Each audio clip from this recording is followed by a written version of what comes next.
And welcome back to the Matt Stat Show, episode 31, along with the grand poobah of wrestling, the soon-to-be-retired Kevin Hazard, and our resident statistician, the doctor of, I don't know, whatever. How do we come up with a good title for you? We got poobah. That sounds pretty cool. What about you, Glenn? The what? What do you want to call Sultan yourself of here? Stats. The Wizard. Sultan of Stat. I like it. Sultan of Stats. I'm going to have to Google that real quick to make sure that's not taken by somebody, because people call me the Podfather. I'm like, no. Adam Curry's got that. Let's see. And it's funny because you have a guy, you all have a friend from your Women Mary group who's Boog Powell. Not that Boog Powell, but it's another baseball reference. Sultan of Stat. Yeah. Let's see who might own that. Well, the Sultans of Stats is a 4-division fantasy baseball super league. It's apparently it's a fantasy baseball super league. Weird. Interesting.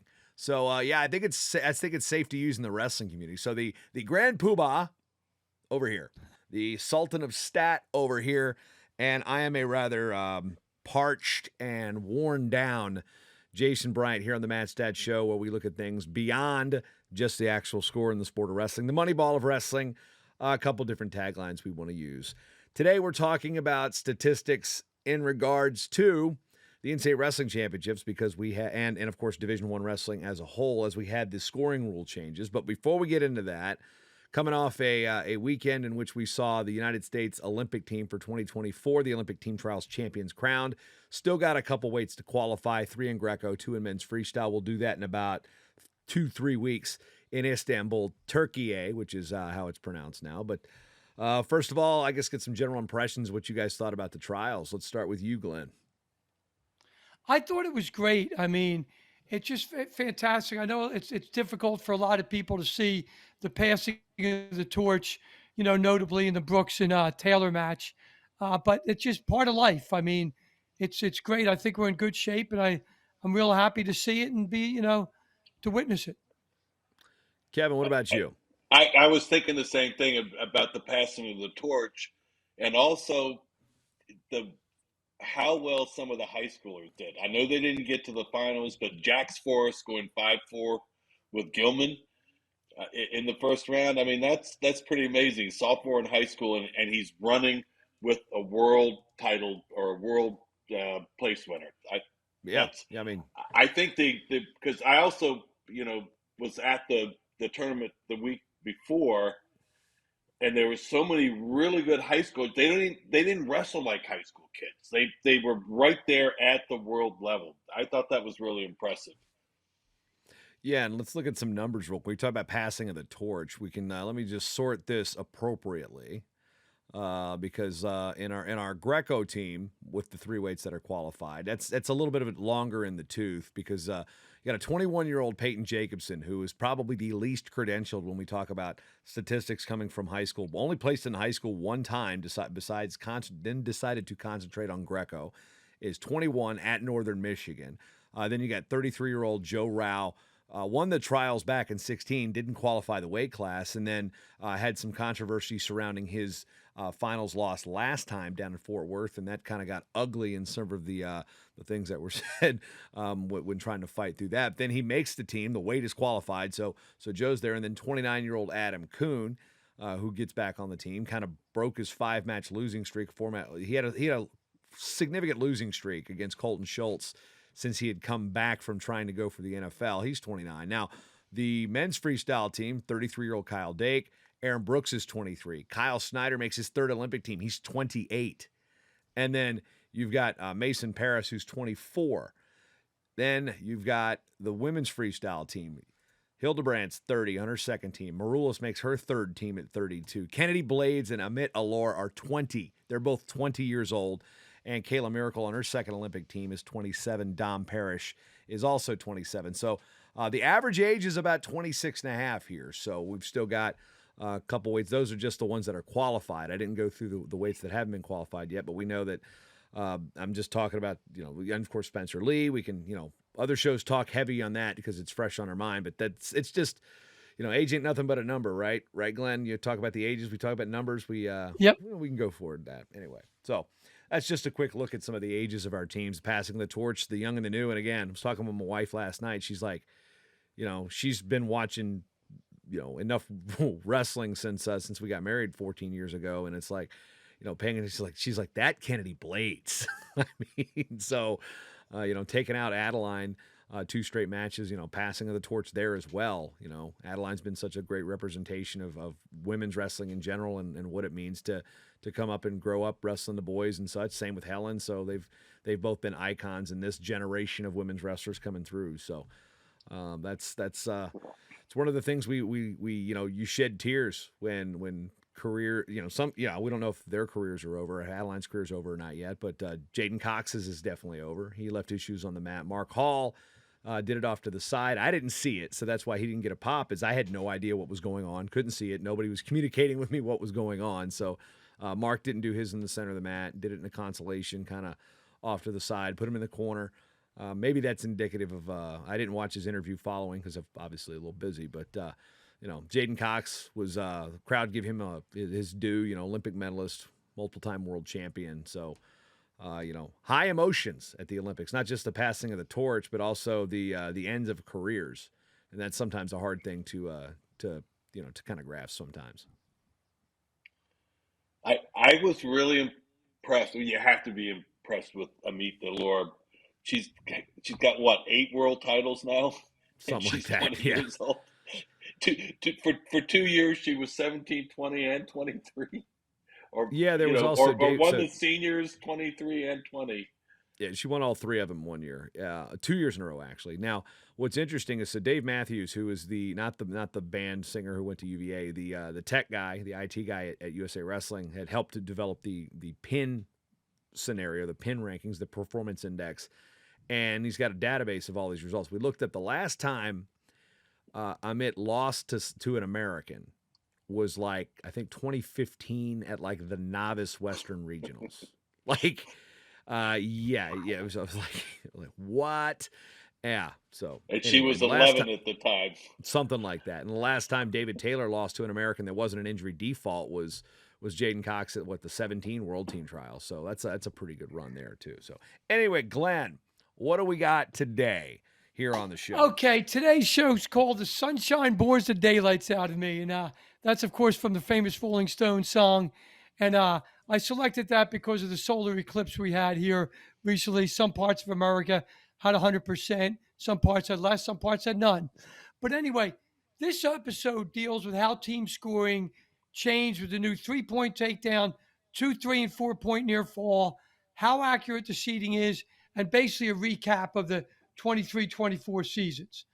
Okay, as you guys know, I feel like a number, the Bob Seger song, 8675309. I'm not going to spend Danny's much time Glass on these today. they're not a sponsor. Danny's Glass will always get the plug for that back in Virginia because that's their phone number too. Yes, exactly. Okay, so the opinions expressed on this show do not necessarily reflect any opinions of the NWCA royalty, and not necessarily do Gormley, Bryant, Hazard agree on everything. Okay. Match Stats is a numbers show. It's based on numbers and facts, not based on opinions. I know most shows are based on opinions. Okay. Then we get down here to there's now 505 men and women's teams, guys. Okay. We're going to update that every month. That's great that that's happening. We want to keep on seeing the numbers grow higher and higher. Up to 505. And of course, we've got to update this, like you said, each time, Glenn. Onondaga Community College up in New York. I think I'm saying that right. Adding men's and women's today. So I think you didn't are. have a chance to update the sheet in time, but hey, there's another junior college up in the Northeast that's adding men's and women's wrestling. Yep, that's great to hear. Okay, and Match Stats wants to say goodbye to Notre Dame College. They closed for business, and that, of course, took away some of our wrestling teams. It's a shame. I enjoyed referring to the Notre Dame in Indiana as the other Notre Dame because they're the one that didn't have the wrestling team. Other people think that the Notre Dame in Indiana is the real school. I don't know why if you don't have a wrestling team. Okay. So, Glenn, what are we going to go through today? Can we just get a kind of a synopsis of what we're going to do? Sure. We are going to dive into the takedowns and how many points that were scored to figure out what's exactly going on this, because takedowns have increased from 2 to 3 points. That's 50%. Okay. Can you imagine if a touchdown went from 6 to 9? The scoring would most likely be up. Then we're going to go over the seeding and a recap of the season. Now, the slide that Jason has up there now, 31-10, is the years are on the left, and then the average points per NCAA tournament and major rules that changed that might affect the scoring. And of course, this year recently is the increased takedown scoring. Okay, now, thankfully, Jason Bryant has put this together here. This slide has all the matches, not just dual meets, any match that had an NCAA Division I guy from the 22-23 season to the 23-24 season. What we see there is regular decisions were down 22%, majors were up 16, and techs were up 145. Okay, guys? So there's something there, okay? Something happened there as a result. 145% difference, Glenn. That seems a little statistically significant. Oh yeah, that's more than statistically significant. That wakes you up, man. So the NCAA tournament, okay, compared to the 5 previous ones, 19 to 22, this shows you how many more team points were scored. Now, something I want to let everybody know here. The placement does not change. No matter how much you count a takedown, first place is 16, second place is 12. It does not matter. Okay. The advancements, the only reason they change is because Sally, one of the Cornell wrestlers, had to not weigh in due to injury. So we had technically 1 championship and 1 consi less match. So that's a 1.5 from advancement less. Okay. The bonus is where it changes for the bonus points for majors or technicals. Okay. That is up almost 15.5%. Okay. So that's where the rubber meets the road on this. All right. The total match points. Okay. Now, if anybody recalls, we did shows in the past and we did the 98 to 92 and the 17 through 12. Okay. Each of those had 5 tournaments because sadly there was no tournament in 2020. Okay. So we compared the most recent go batch we had, 17 to 22 to 2024. This is, some of you guys might find this staggering. The total points in a match different. When I asked people to guess, they're all guessing it'd be 3 or 4 points more. It was only 2/3 of a point more, 0.68. Okay. Now that is an increase, guys. It's a slight increase. The pins went down 22%. This is just NCAA tournament, Division I men's. The OTs were up 12%. The defaults, thankfully, were down 46%. Thankfully, that something good happened there. Okay. The margin of victory was up 15%. Okay. Once again, the decision was down just very slightly. The major in nationals was hardly down, was basically the same, whereas in all the matches, it was up significantly. The technical falls are up 120%, so that is a big difference. Now, how is the scoring only up 2/3 of a point? Okay, Gorms. So we've had all these changes. Can you kind of go through the math on how you got to those numbers? Yeah, sure, Kevin. What I did was I went back. We had this 2017 to 22, and I just, copied those and then did every single bout that was at nationals. Okay. And the slide that Jason has up there now, this shows round by round. Okay. CH is championship, CO is consolation, in case anybody's wondering. And that shows it. Okay. Now, one thing we have to consider here is we found out just a few minutes ago that the points per match only went up 0.68 points. Okay. That is a very small increase considering the 50% increase in takedown and some increases in the near fall thing. Okay.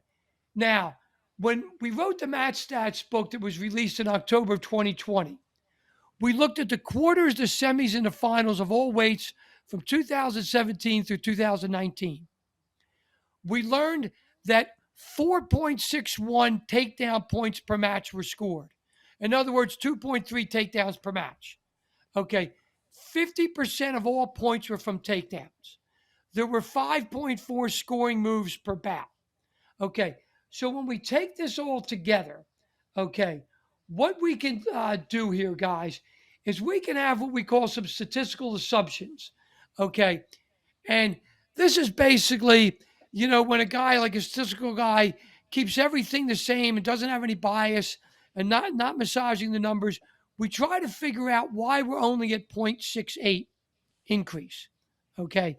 Now, what we learned from this, as you can see on the next slide, if we hold constant the number of takedowns per match, 2.31, okay, if that held constant in 2024, we would have seen a little over 13 points a match and not 11 and a half.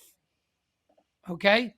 So something tells me here there might not have been as many takedowns or some other scoring might have changed. Okay? Now, if we do some reverse engineering that Willie Boy Seeger will love because he always hears that, what we do with that, and I don't want to get everyone too confused and all with the points, but we know the techs are up 120% or 2.2 multiplier. Okay. What we can see here is there's something going on where there's less scoring moves per match. We got less scoring moves per match, and we got a new 3-point takedown, and they actually added an extra point into the to the falls or the near falls. Can you sum up what that all means? Yeah, I sure will, Kevin. First of all, I want to thank Dr. Jackie Paquette. She's going to try to get the NCAA to keep statistics on number of takedowns, escapes, and stuff like that. Because, I had time to watch a lot of these matches in the past, but I don't have time to watch every single NCAA match. Okay, what this means is we have to do a deeper dive into this. Okay, and it's somewhat can be said it's the law of unintended consequences. For some reason, there's less scoring in this. I don't see the defense changing that drastically from 23 to 24. Okay. So is this really what we wanted? Okay. Now, the good thing is, okay, Kevin, tell us what you're going to do to help the sport of wrestling. Okay, I retired last Friday, like it says on the screen, and I'd like to take the task of going through the last couple of nationals and just do a complete outline on all the scoring, on takedowns and near falls, and see what happens. And the one thing I am going to look at, because something we haven't talked about, they changed the rules and made, you can get a 3-point takedown, but they also made it harder to get a takedown because they changed it from hand touch, and it was a 2 to now you're going to have full reaction time, and I want to see if that makes a difference, because that's significantly the flash takedown's harder. Gone. Yeah, that's what I'm saying. So it's harder to get a takedown. You get more points, but it's harder to get it. Well, Kevin, when you produce these numbers for me to analyze, it's going to help a lot, and I think it's really going to be pieces of information that the fans of the sport, the coaches, the wrestlers, everyone needs to see. So it's really, and we will do a complete show on this once Kevin's done that. This was something I know it bothered a lot of people. We're talking about seeding, and we have Carter Starachi, but we also had Aruja, both of them returning national champs. Carter, a 3-time national champ. How, with them being a 9 and a 6 seed, how accurate is our current seeding system? Okay, Kevin, thank you for that question. What I did here, and if you're seeing this, you can look at it. This is a seed of every 33 seeds in all 10 weight classes and where they placed. Okay. Now, in order to do correlations, you need numerical values. Okay. So you might say, well, this guy didn't place. He lost in the blood round, or he lost right away. What we do here, guys, as you can see on slide 28, If you lose in the rat tail consolations, you place 33rd. If you lose in the first round of the consolations, you place 28 and a half. If you lose in the second round of the consolations, you place 20 and a half. If you lose in the third round of the consolations, you lose 14 and a half. If you lose in the blood round, you place 10 and a half. Okay, now, the reason for this is because 4 guys lose in the blood round, which will be 9 through 12. 9 plus 12 is 21, divided by 2 is 10 and a half. Because in order to do correlations, you have to do that. Okay, now, on this slide that Jason has up there now, you can see the average rank, okay, for the polls that Jason has on his to show the guide, and compared to the seed. Okay, for example, down there, we see that Starucci was average rank 1.2, but he was seeded 9th because the rules are the rules. Okay. Yeah, and let's touch on that real quick, because you touched on that a little bit, and we'll get to it here about the defaults. The number of medical forfeits and defaults was down significantly across the entire season. So all those thousands of matches, the percentage were down, and especially in the postseason where you're taking the loss. All right, I'm defaulting out. That instituted the rule that any loss, it's going to cost you. You're going to be it's a default or forfeit. Now there's also the added rule where you have to wrestle twice at your conference qualifier. So Starucci took the 2 1-second injury defaults. That took him in the loss. Now, because math, you've got a system put in place. And no, so that's the question. The human element is that, but then there's also the math element. We've gamed the system. The system has been gamed so much that we have the rules the way we have them because everybody's trying to game the rules. And, so it's basically, this is the unintended consequences, as you just said. So, head scratching. He's a 1.2 average and he's a 9. And think us, first of all, those of you older than the age of me, get it out of your head now that last year's championship means anything. I know that is one thing that gets harped on so much. Oh, he's a 3-time national champ. That's doesn't matter. This season matters. Last season doesn't matter. This season, you've got a guy with one leg that couldn't wrestle a full match in the Big Ten tournament. You've got to look at it that perspective mathematically.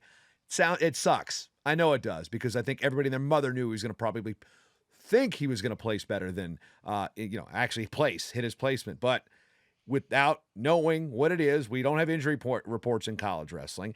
And, it's not like Kale dishes out that information at the ready on his weekly press conferences. So, we didn't really know the health of Starucci. So the one thing about this number statistically is it also is shrouded in what we didn't know to begin with. So that right there is an argumentative point. Be like, well, how can you, you don't know what you don't know.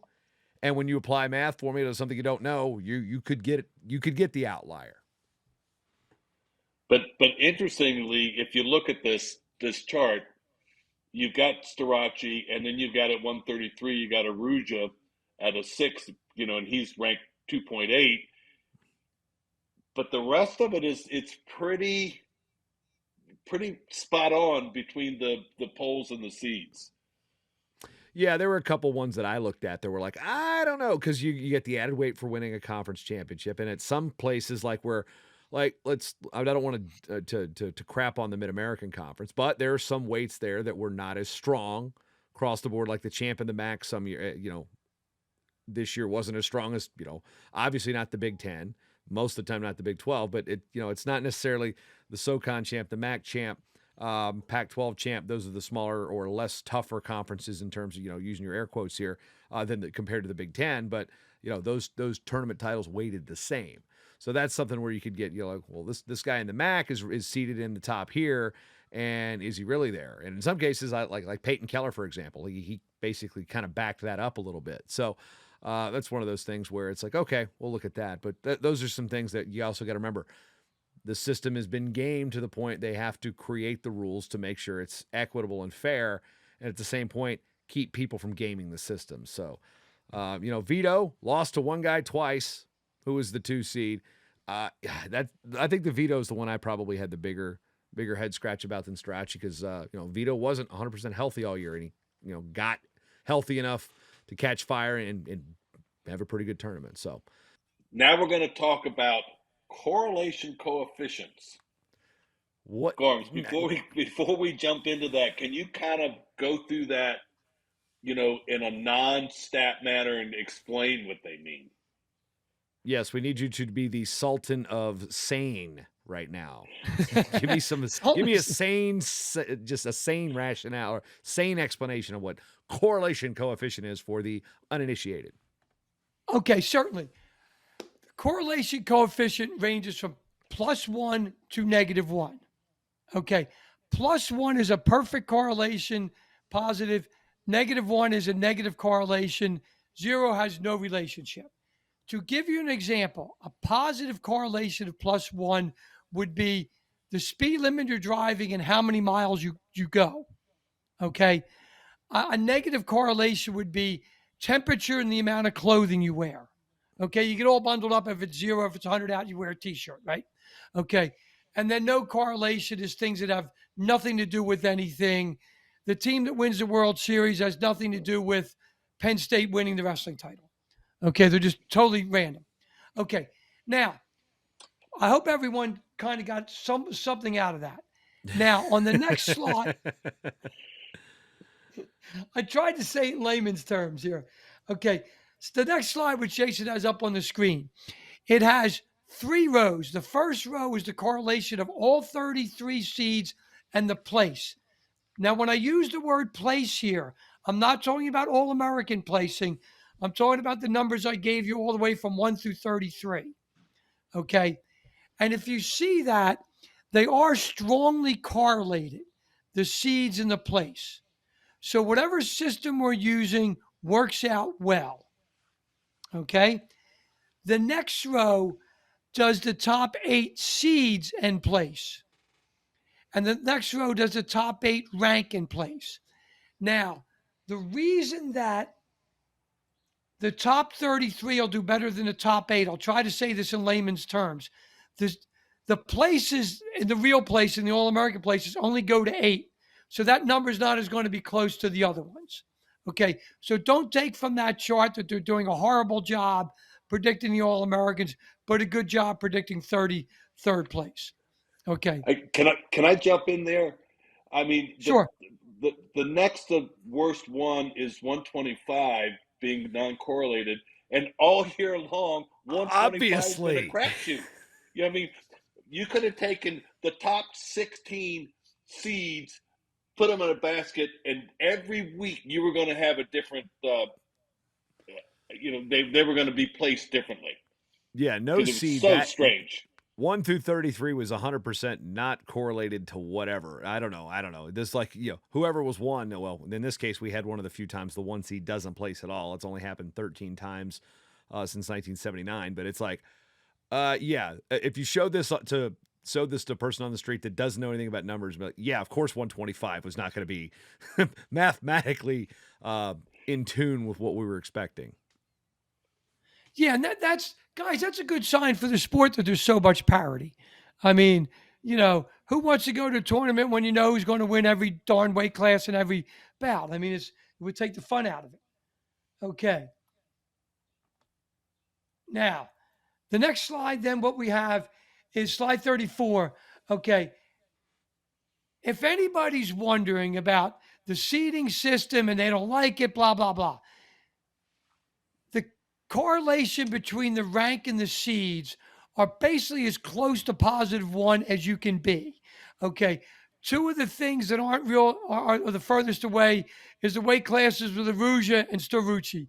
And we've already went over that. And the Keller thing that Jason mentioned earlier at 57. Okay. So. All right.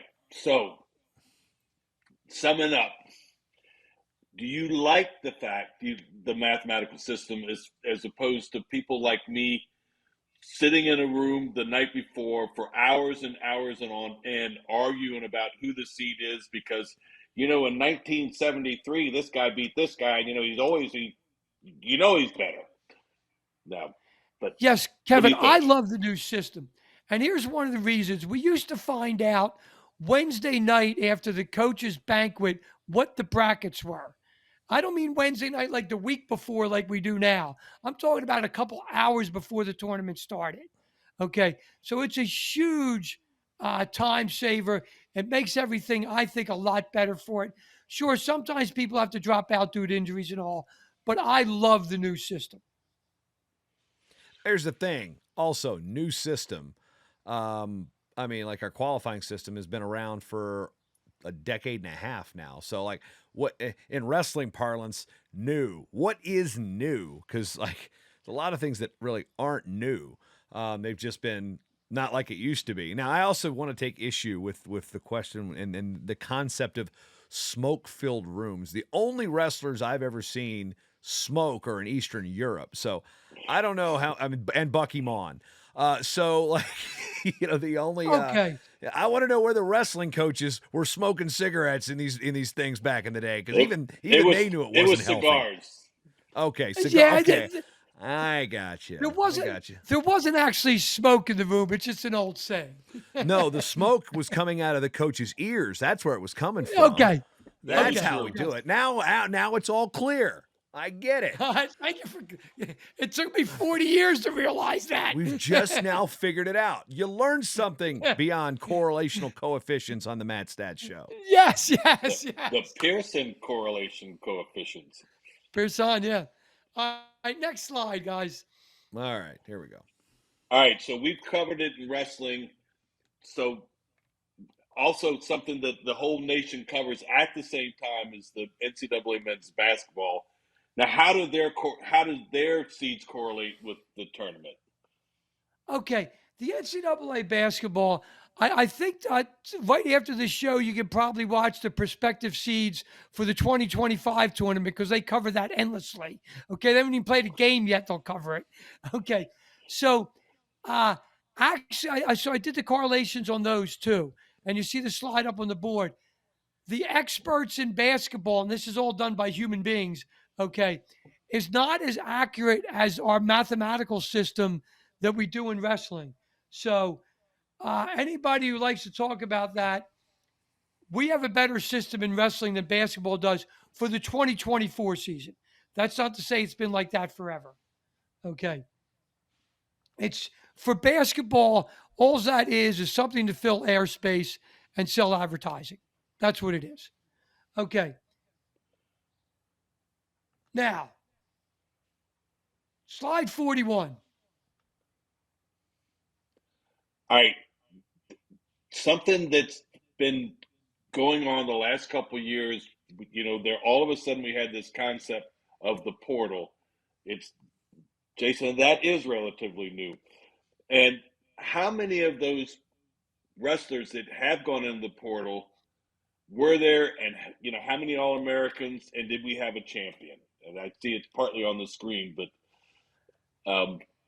kind of Yeah, those interesting. listening along do not have the answer. But yeah, those watching on the screen and those accompanying with the slideshow, which are again in the show notes, like they are every week for 31 episodes. So yeah, so where are we at on that, Glenn?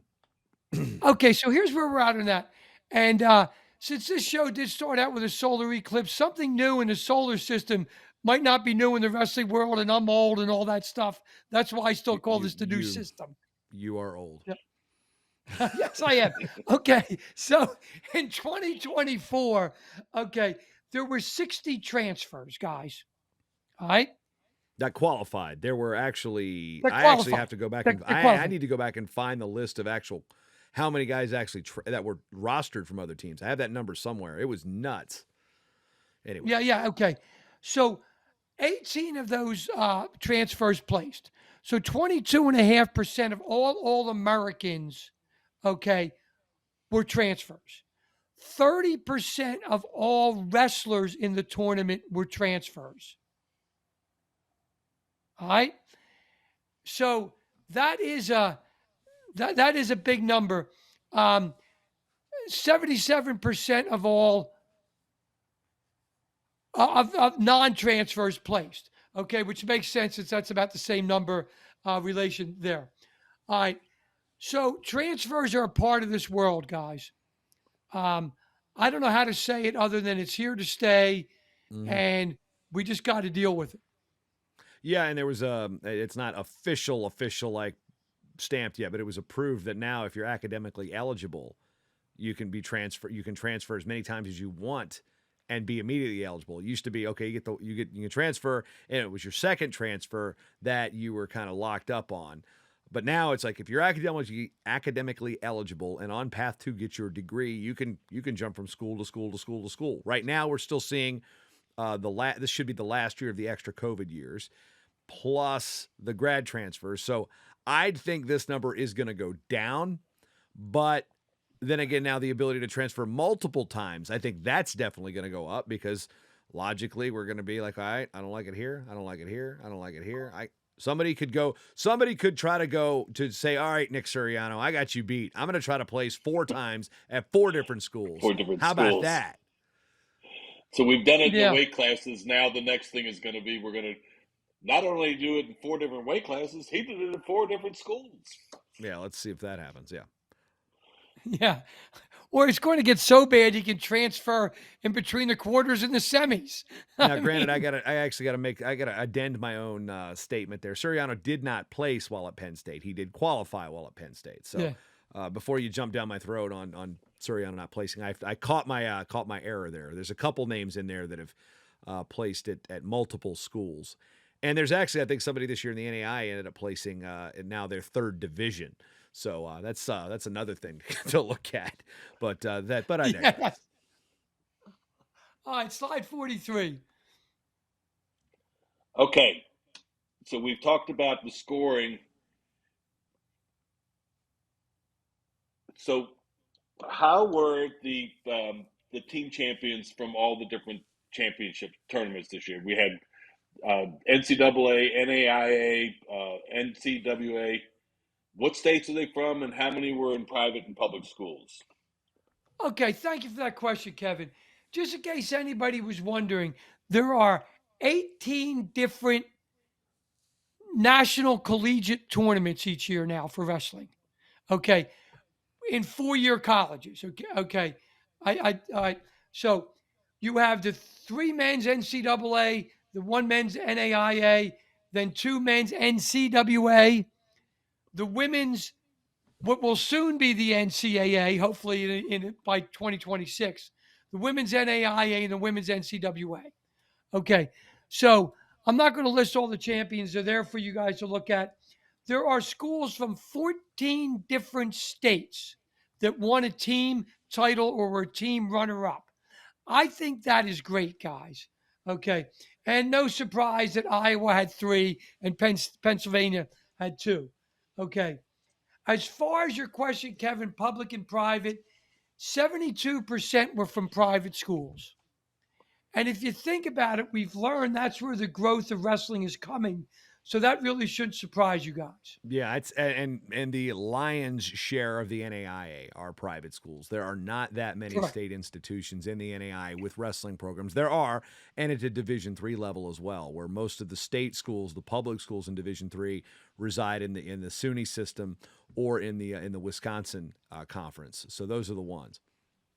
There was an interesting name in the champions in the NCWA. You had Bellarmine winning the NCWA. They were in that between period this year. And so next year they are going to be eligible for the D1 championship. Yes, by the way, tip of the cap to Ned Shuck at Bellarmine, because what he has done is, one, when that whole program is such an interesting story to begin with. I'm going to get off on a tangent here real quick. St. Catherine was an NAIA school that started a wrestling program. The school closed.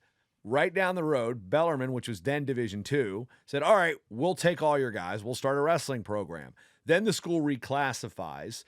Ned comes in as the new head coach once they start this Division I era, and then they're in this 4-year purgatory of moving from all our athletics programs. And so Ned said he embraced it. He's got big crowds. They're scheduling within the means. They're developing a winning culture when you really know that you're going to be outgunned if you try to go a full bore D1 schedule. But they scheduled a lot of the teams in the Southern Conference, which they are comparable with their funding.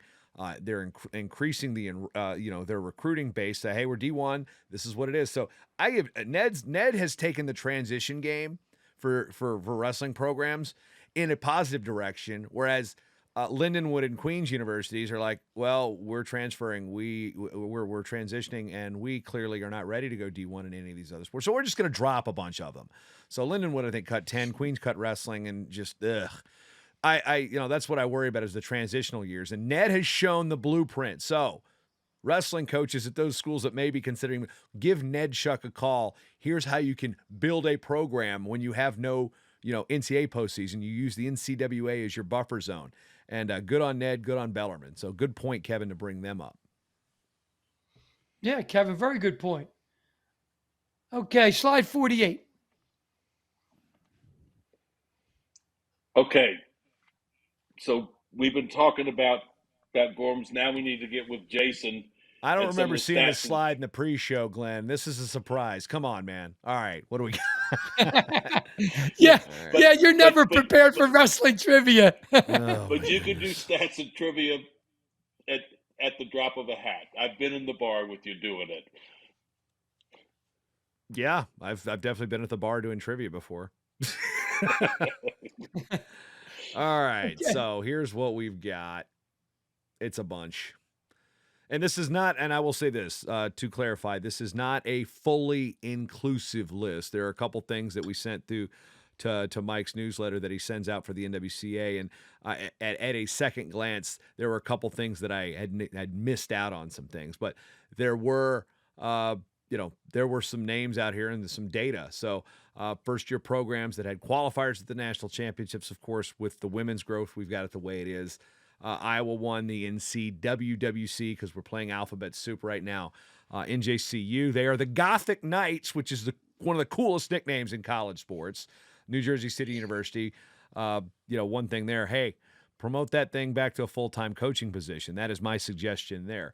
McKendree, Cameron Guerin, she was a 4-time national champion, and it was close too. She was on the road. Oops, there was a tight one. Cameron picked it up, good win. She wrestled at the Olympic trials this weekend, and that's time for Kevin's nap, in case you can hear that. Retirement means I was nap. supposed to wake me up from my nap. Yeah. Menlo won officially the NAIA championship. Now they've got a title when they're invitational status. Lords with Stefano Jelasic was the first individual national. William Penn kind of inherited a lot of the wrestlers from Iowa Wesleyan when that school closed. Doane University, Cristel Rodriguez actually sat right behind me on the plane to and from State College. I sat next to the head coach, Dana Vogt, on the way out. I sat next to the assistant on the way back. And Life University, Coach Ashley Flavin, she had a 17-year-old national finalist, and we've been unable to confirm if that is a record, if anybody's been that young. But I know from watching college hockey this year, we had two 17-year-olds in Division I turning the college hockey world on its head, and one of them turned 18. Actually, I think, Macklin Celebrini was the Hobie Baker winner. He's going to turn 18 somewhere around draft day. Zev Buyam at Denver was a 17-year-old phenom. I think he's finally turned 18. So, hey, give it up for the teenagers. We talked about it at the Olympic trials. We've got it with McBride at Life, and then now we've also got it on the Frozen Ponds too. So it's pretty nuts. We get 17-year-olds, whereas the trend has been the 19-year-old college freshman or the 20-year-old redshirt freshman. So give it up for the teenagers. Oh, wait, there's more? Glenn? There's more. No. This is one I know very, very well because I was with the program as it's launched and chronicled at Little Rock. Neil Erisman with 2 All-Americans, the first 2 in program history. Boom, right there, Nasir Bailey, Stephen Little, and Kaylee Knoll, the SID down there is like, you know how many times I've written Stephen Little Rock in the press releases, Nasir Bailey and Stephen Little both win in the blood round. Top 20 finish. Neil Erisman was coach of the year and tournament coach of the year. So they were really kind of one of those like last year, Wyatt Hendrickson was like the crowd favorite for the Air Force Academy. This year, it was Little Rock that was the crowd, the crowd favorite of outside of, the team race. Montevallo, the new program in Alabama, Grand Valley State in Michigan had just brought that back. By the way, in case you're wondering about Grand Valley State, just outside of Grand Rapids in Allendale, the president, Philomena Mantella, Her son is Vic Avery, the All-American from Edinburgh. So there's the wrestling tie, in case you're wondering there. Their women's program will start next year, in which Sage Mortimer competed in the trials. She's transferring from King to Grand Valley, and Jake Short, was the head coach at Augsburg, is the head women's coach there. Alfred State, the Ox Gang, they are the Pioneers, but they've got a big cow, big ox on it. It's an ox, it's not a cow. They actually sent me a shirt, Coach Signorelli, with the first All-American since they moved from NJCAA to Division III. Bismarck State College is going from the NJCAA to the NAIA, although not as fast as some of the press might have had. The press release on that may have jumped the gun, but that's a school to keep an eye on there. St. John Fisher had a graduate student come in, place. They had a program. They've had one other All-American. Alex Sampson ends up hitting the podium for them. Those are things that key in on Division IIIs. Coast Guard Academy in Greensboro College down in North Carolina. Coast Guard's up in New England, New London, Connecticut, if I'm not mistaken. First national champions, and the kid from Coast Guard was the OW. So that was a big win there for the program. And Westminster with Mike Ironman is known for his funk, and the kid they had at 97 was just lanky, funky, and he pinned a lot of people. So Westminster, they are the Blue Jays. There's a couple Westminsters, just the one in Missouri, their first college All-American. Glenn, you going to surprise me with any more? Yeah, here we go. I'm just going to take a deep breath real quick. All right, we're continuing. Aaron Brooks, who just made the Olympic team, and Carter Starachi, 4-time national champs. First time we've ever had two in one tournament. We almost had it last year, but, things happen. Then we have, 3 of the 7 happened the last 2 years, of course. Fix, Starachi, Brooks, 4-time finalists. Fix, unfortunately, has the distinction of being the only 4-time runner-up in Division I history. Oh man, a lot of this history is being rewritten as we go, as you see right there. 8 of those 24 happened in the last 6 tournaments. So we're in a golden age of it. Tom Borelli, we knew about his retirement. John Smith, who ironically, or is it, I don't know, correlatively, whatever. We're using math terms. John Smith and Tom Borelli were both head coaches at their respective institutions for the same amount of years. They both retired. We knew Tom was. John retired a week and a half ago at the time we record this. So the longest tenured head coach, as we have on the screen, Jay Weiss from Harvard. And he's at 3 decades. And a little trivia there, in case you're wondering, with Kevin, without looking, where did Jay Weiss go to college? Where did he wrestle in college? I don't know. He is the only Division I head coach that went to this particular university. Or actually, college. That's a hint. F&M? There you go. He's a diplomat. And now he's a Crimson, which is 2 of the more odd mascots. It does a great job there. I mean, they have year in and year out, they've got somebody, in the running to be an All-American. All right. Here we go. More NAIA stuff for you. St. Mary, that's the one in Kansas. First national champ. Chuck Kearney is the head coach there. He was at Oregon. Eastern Oregon had its first national champion since reinstatement. They had some All-Americans back in the day too, but it's a big one. Avila with its first All-American. Western Wyoming with the back-to-back national championships in the NJCAA. Terry Pack at Southeast Community College, which is in Lincoln, Nebraska, with the All-American. Southwestern Michigan, which just announced last week it's adding its women's program now. First All-American since reinstatement. Indian Hills Community College, that's in Iowa with the national champion. Snow, which is in Utah with the national champion. Southeast also mentioned them. Iowa Central with national champions and such. So a lot of statistics there. And then there you go. Where's your William and Mary tie-in? I was waiting for it. Glenn. Okay. And I see you were so unprepared for that, Jason. You just did a great job of summing that all up. All right, just let's stop. Let's pull back the curtain here. As the co-host / producer of this show, I go through these things meticulously and check for. I can correct Glenn's typos. I can't correct his pronunciation of Starachi, but I can, however, get his typos and such. So I'm just coming. I got back from the Olympic trials as we record this. We're recording this on Monday. We're releases on Wednesday. Excuse me. I got back like around midnight. So sorry. This is the most unprepared for this show. Some of the show I'm going through blind. I'm like, all right, what's on the next slide? What's on the next slide? If there's Hold a on, picture Jason. of I Brian said on this that. page, I don't know. I said it sarcastically. What I meant was how great you were doing all that. Even that you didn't have any time. You didn't need to be Hey, prepared for that. I don't script much. I don't script much. But yeah, Yeah. it's like, oh yeah, throw me that. I was like, oh great. Now I'm going to talk about the Boston Marathon, which, side note, I'm going to get off tangent here again. I loathe the Boston Red Sox Boston Marathon uniforms. I don't like those. You're the Red Sox. You stay with your Red Sox colors. Okay. You look like a I'm USFL no team Red playing Sox fan baseball. either. I'm a Anyway, Phillies fan. side note, I'm leaving that in the Like, show. Normally I'd cut out a bad take.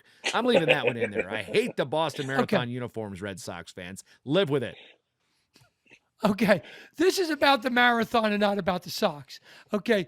Kelly Powell ran the Boston Marathon in 3:28:36.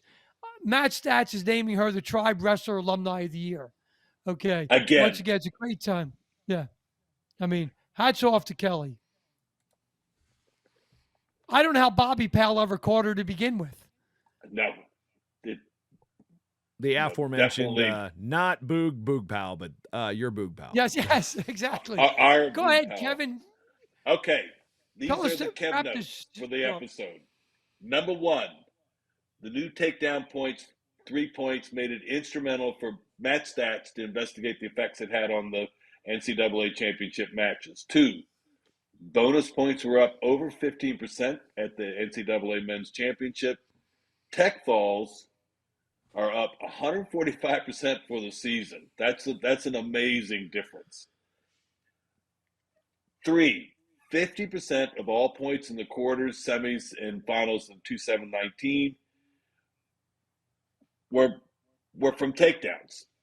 4, scoring was only up 0.68 points per match in the 2024 D1 championships, compared to 2017, 2022.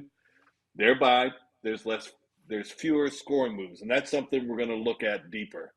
And that's slide number 5. We're going to do a deep dive into all the points scored and see if we can figure out a better reason for these correlations. Number 6, Aruj and Starachi being seeded so low is no reason to scrap the current seeding system. 7, seeds at the NCAA men's D1 are highly correlated with the average final poll rankings. 8, colleges from 14 different states placed in the top 2 team standings in the 18 collegiate national tournaments. That just shows how, it's across the country. 9, very interestingly, 22% of the top 8 places were transfers at the 2024 men's D1 championships. And 10, 75% of the top 2 teams at all collegiate national tournaments were private schools. That's where the growth is in college wrestling. Thank you, Kevin. Okay, now, the next show, I got a lot of people asking me at the Nationals and since then where Penn State's 2024 performance stands. And that's exactly what the next show's going to be there. We're going to update episode 21, which we did on the greatest teams ever. So that's what we're going to do on the next show in May's show. So, Kevin and Jason, everything else to say? Well, that could be a pretty short show. The best, most points ever scored. So that's there you go. That's the end of that mess. No, I'm just kidding. So it'd be to go in and readjust, not just readjust. One thing is I don't like the using the term adjusted scoring because you wrestle with the rules that you have. But that's an argument for a beer and some bar trivia. But again, that performance was impressive, and to think they did it without. But although Minnesota alums still pop the champagne when in the ball round when guys don't place, that's like they still got the only Division I that had in the 10 for 10 era. Because remember, there was an era where we had 11 weight classes, so. That's always fun. I always like arguing the stats, and then it's a comparative fun. It's fun. So yeah, that team was monsters this year. So a lot of bonus points, a lot of impressive performances. So be curious on where they officially line up with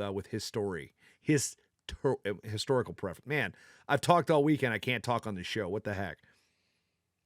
So the other interesting thing was they scored the most points, but to me, a bigger thing was the margin of victory.